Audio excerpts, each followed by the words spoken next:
bienvenue sur la GFI TV. David Elnouchi, bonjour. Bonjour. Vous êtes cofondateur de la plateforme Club Funding. Alors, première question, comment est-ce que Club Funding s'inscrit dans l'évolution du secteur du crowdfunding ? Alors, le crowdfunding français est un marché encore jeune, puisque si on le compare par rapport au marché européen, américain ou anglais, la réglementation qui a permis son lancement date uniquement de novembre 2014. C'est un marché qui reste encore limité en termes de montant. En 2017, le volume total collecté s'est élevé à 336 millions d'euros, dont 116 millions d'euros sur le segment des prêts rémunérés sur lesquels Club Funding travaille. Donc ça reste encore limité et peu significatif par rapport au marché bancaire et aux prêts bancaires.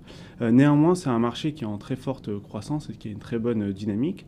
En 2017, les volumes collectés ont augmenté de 50%, ce qui est remarquable, et surtout après 2016 où la croissance avait été de 100%.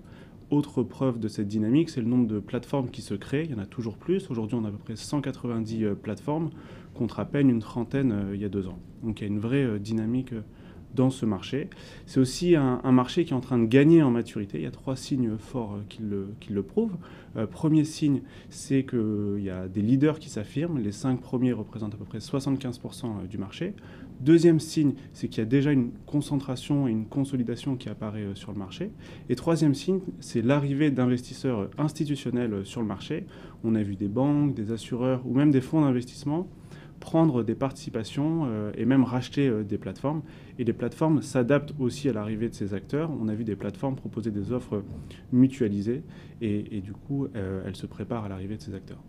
Donc justement, là-dedans, vous vous situez où, Club Funding ? Alors, Club Funding, dans ce marché, s'affirme comme un des leaders sur le segment des prêts rémunérés. On a lancé notre plateforme fin 2014, en même temps que la réglementation, avec la particularité de permettre aux TPE et PME de réaliser des émissions obligataires. Jusqu'à présent, ce type de financement était réservé aux grands groupes.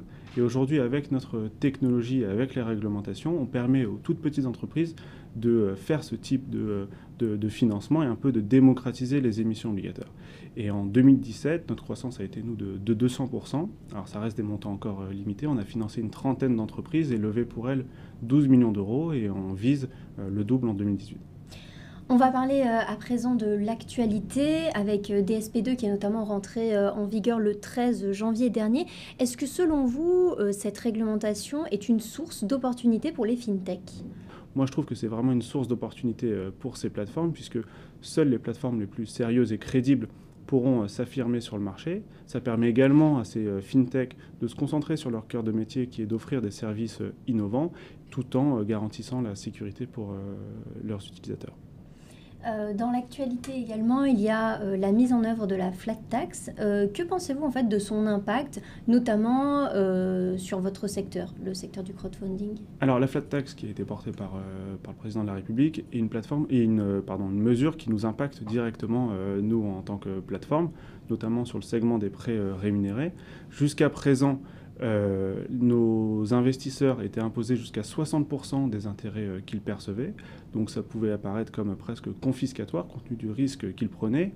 Avec la flat tax, ce taux d'imposition est plafonné à 30%. Donc nous, ça nous paraît une mesure extrêmement juste parce que les particuliers prennent des risques pour investir dans l'économie réelle et on en voit l'impact directement. Enfin, chez Club Funding, le nombre d'inscrits a été multiplié par 4 depuis le 1er janvier, preuve que la flat tax incite bien les particuliers à investir dans l'économie réelle. Très bien, merci beaucoup David Elnouchi pour votre intervention et à bientôt sur la GFI TV.